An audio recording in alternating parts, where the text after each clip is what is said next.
आज हम सेलिब्रिटीज़ का फार्मूला लेकर आए हैं आपके लिए, और ये है कि एक बड़ा चौंकाऊ टॉपिक हमारा है जो कि आपने शायद कभी ध्यान नहीं दिया होगा या आप लोगों में से बहुत कम लोगों को मालूम होगा कि कॉन्टेक्स्ट के ज़रिए, कॉन्टेक्स्ट मीन्स प्रसंग होता है ना।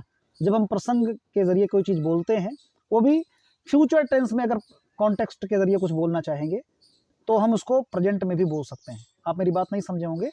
सीधा टॉपिक है कि फ्यूचर टेंस को प्रेजेंट टेंस में कैसे बोलें, फ्यूचर टेंस को प्रेजेंट टेंस में कैसे बोलें। तो वैसे ज़रूरत तो है नहीं, कोई ज़रूरत नहीं है कि फ्यूचर टेंस को प्रेजेंट टेंस में बोलें, लेकिन जहाँ पर धारा प्रवाह अंग्रेजी बोलने की बात आती है वहाँ पर आपको एक ज़रूरत इसकी है। अगर आपको मिल जाता है कि फ्यूचर टेंस को प्रेजेंट टेंस में भी बोला जा सकता है, तो एक ऑप्शन आपको मिल जाता है कि भाई मुझे फ्यूचर अगर बोलना है तो अगर प्रेजेंट में है तो हम कई तरीके से बोल सकते हैं। तो यही तो आपको चाहिए, यही तो आप ढूंढ रहे हैं कि हम कई तरह से इंग्लिश बोलना जाने जैसे और लोग जानते हैं। कहीं भी सेंटेंस को मॉडिफिकेशन हम कर सकते हैं, मॉडिफाई कर सकते हैं, किसी तरह से भी हम बोल सकते हैं। जैसे अगर अभी आपको कंडीशनल सेंटेंस बोलना हो, मान लीजिए, कैसे बोलेंगे? If you go there you can meet him. अगर आप वहाँ जाएंगे तो आप उससे मुलाकात कर सकते हैं, है ना। If you come here I shall go with you. आप यहाँ आएंगे तो मैं आपके साथ चलूँगा। अब supposing that you come here I shall go with you, supposing से भी आप कर सकते हैं, ठीक है। प्रोवाइडेड, ठीक है, provided that you come here I shall go with you, provided से भी बोल सकते हैं, सपोजिंग से बोल सकते हैं, इफ से बोल सकते हैं, ठीक है। वैन से बोल सकते हैं, अगर जब आप यहाँ आएंगे तो मैं आपके साथ जाऊँगा। तो इस तरह कई सारे ऑप्शन आपको मिल जाते हैं, ठीक है। तो इसी तरह देखिए फ्यूचर टेंस को प्रेजेंट टेंस में कैसे बोलें, बहुत ही ज़बरदस्त टॉपिक है दोस्तों। काफ़ी दिन से मैं सोच रहा था, एक वीडियो इस पर पहले भी बना चुका हूँ, लेकिन शायद वो क्लियर हुआ नहीं, इसलिए मैं इसको नया बता रहा हूँ, ठीक है। तो PM comes tomorrow early in the morning, आप इसे टेलीविजन में अक्सर देखेंगे। जब भी टेलीविजन में देखेंगे, कोई भी जो न्यूज रीडर होगा ना या होगी, वो आपको इसी तरह से बताएगी। ध्यान से देखना है, ठीक है। प्रधानमंत्री यानी prime minister comes tomorrow early in the morning. अब देखिए यहाँ पर ये प्रेजेंट इंडेफिनिट टेंस में है। PM कम्स टुमारो यानी प्रधानमंत्री आते हैं, प्रधानमंत्री आते हैं अर्ली इन द मॉर्निंग, ठीक है। Early in the morning tomorrow, यहाँ पर हम जोड़ देंगे टुमारो, ठीक है, टुमारो। ये यहाँ पर टुमारो लगा हुआ है, इसलिए टुमारो यहाँ पर हटा देते हैं, लगा ही हुआ है। तो PM कम्स टुमारो, इसका मतलब है कि प्रधानमंत्री कल आते हैं। अर्ली इन द मॉर्निंग माने सुबह तड़के। तो अब कल आते हैं, तो कल जो आपने लगाया टुमारो ना, ये किसके लिए लगाया? ये आपने फ्यूचर के लिए लगाया।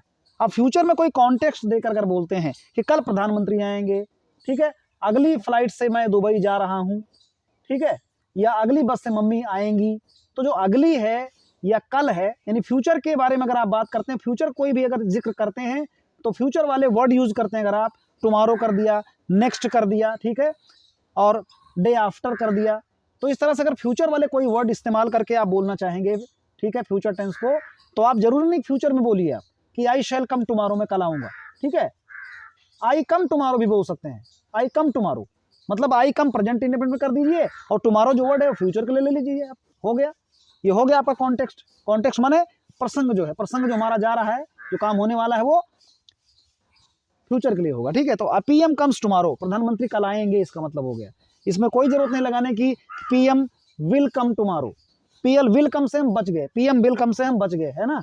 तो PM कम्स टुमारो, प्रधानमंत्री कल आएंगे अर्ली इन द मॉर्निंग, सुबह तड़के, ये हो गया आपका। इसी तरह आप बता सकते हैं कि अंकल जी कल सुबह आएंगे, तो अंकल विल कम टुमारो की जगह पर आप बोलेंगे अंकल कम्स टुमारो, हो गया काम, बहुत बढ़िया, है ना। इस तरह से आप बोल सकते हैं, बिंदास बोल सकते हैं, और अच्छे खासे जो सेलिब्रिटीज लोग हैं उनके जैसा ही आपको लगेगा, भाई आप वैसा ही बोल रहे हैं, ठीक है। आई गो टू दुबई, मैं दुबई जाऊंगा। अब इसमें मैंने कोई शैल या विल का यूज नहीं किया है। आई गो टू दुबई मतलब मैं दुबई जाता हूँ, ठीक है, मतलब हो जाएगा मैं दुबई जाऊंगा। बाय नेक्स्ट फ्लाइट, अगली फ्लाइट से, अगली उड़ान से मैं दुबई जाऊंगा। तो अगली उड़ान से दुबई जाने के लिए आपको कोई शैल बिल लगाने की जरूरत नहीं, प्रेजेंट इंडेफिनिट बोलिए और सीधा नेक्स्ट फ्लाइट लगा दीजिए, ठीक है। I go to Dubai by next flight, हो गया। अगला है माई सिस्टर रिटर्न्स, मेरी बहन जी जो है लौटेंगी, और यहाँ क्या लिखा है?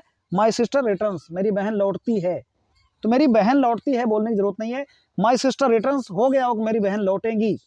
आप एकदम बिंदास होकर के, टेंशन फ्री होकर के प्रेजेंट इंडेफिनिट बनाइए, और उसके बाद तुरंत आगे जो कॉन्टेक्स्ट वर्ड है, टाइम सूचक शब्द आपका है, उसको आप लगा दीजिए। माई सिस्टर रिटर्न्स, उसके आगे फ्रॉम दिल्ली बाय नेक्स्ट बस, दिल्ली से बाय नेक्स्ट बस, अगली बस से माई सिस्टर रिटर्न्स, मेरी बहन लौटेंगी। फादर रिटर्न्स फ्रॉम मुंबई, पिताजी मुंबई से लौटेंगे नेक्स्ट वीक, अगले हफ्ते, ठीक है, ये हो गया। शी गोज हर ऑफिस, वो अपने ऑफिस जाएगी, द डे आफ्टर टुमारो, कल के बाद वो अपनी ऑफिस जाएगी। तो आपको यहाँ पर शैल बिल जो है सब्जेक्ट बाद में लगाने की जरूरत नहीं है, ठीक है। ऐसे ही सिंपली आप बोल सकते हैं। नंबर 1 इंग्लिश है, ठीक है। बहुत ही कम मिलेगा आपको, शायद कहीं मिल जाए, कोई बता दे। बाकी ये सब क्या होता है लोग गौर नहीं करते हैं, क्योंकि ये रूटीन में तो होता नहीं है। जो किताबें होती हैं ज़्यादातर लोग वही किताबें रटाते हैं, ठीक है। और ये मॉडर्न वे में हम बोलते हैं आई do not do it next time, I do not do it next time, मैं अगली बार इसे नहीं करूंगा, मतलब आई डू नॉट डू इट, मैं इसे नहीं करता हूं, इसका मतलब हो गया है ना।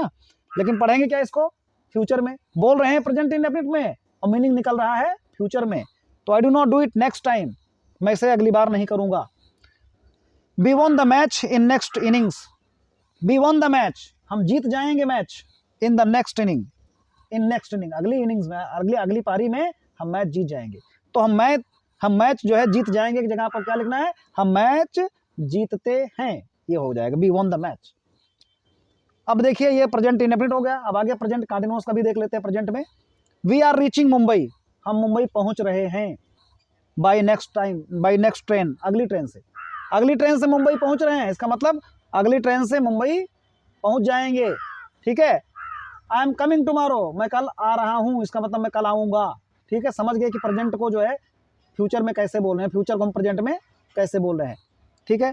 आई एम कमिंग देयर टुमारो, मैं कल वहां आ रहा हूं, इसका मतलब मैं कल वहां आऊंगा, ठीक है। तो आपको फ्यूचर अगर बोलना है तो आप प्रेजेंट में बोलिए, कोई टेंशन नहीं है। केवल कॉन्टेक्स्ट जो है, जो टाइम इंडिकेटिंग वर्ड आपका है, वो सीधा सीधा अपना लगा दीजिए, काम खत्म है। Mom is reaching home by next bus, mom जो है अगली बस से घर पहुंच रही हैं, इसका मतलब मॉम अगली बस से घर पहुंचेगी, ठीक है। CM is coming, chief minister is coming, CM आ रहे हैं, यानी सीएम आएंगे। इन द मीटिंग में नेक्स्ट टाइम, अगली बार मीटिंग में सीएम आएंगे। तो आपको ये नहीं बोलना है कि CM will come in the meeting next time, आप कंटिन्यूअस में बोलो, कोई दिक्कत नहीं है। CM is coming in the meeting next time, या प्रेजेंट इंडेफिनिट बोल दीजिए कि CM comes in the meeting next time, तीनों चलेगा, कोई टेंशन नहीं है, ठीक है। तो फ्यूचर टेंस को हम लोग आराम से प्रेजेंट टेंस में बोल सकते हैं, प्रेजेंट इंडेफिनिट या प्रेजेंट कंटीन्यूअस टेंस में। कब, हम फ्यूचर का कॉन्टेक्स्ट दे करके, फ्यूचर में किए जाने वाले काम के बारे में संकेत दे करके, उसका जो है सूचना दे करके, ठीक है। तो ये आपके लिए बेहद इंपॉर्टेंट वीडियो है, मेरे ख्याल से आपको जरूर पसंद आया होगा। तो अगर पसंद आया तो प्लीज़ लाइक करें, दूसरों को भी प्लीज़ शेयर करें, और चैनल पर अगर नए हैं तो I request to please subscribe our channel. Thank you so much for watching this video.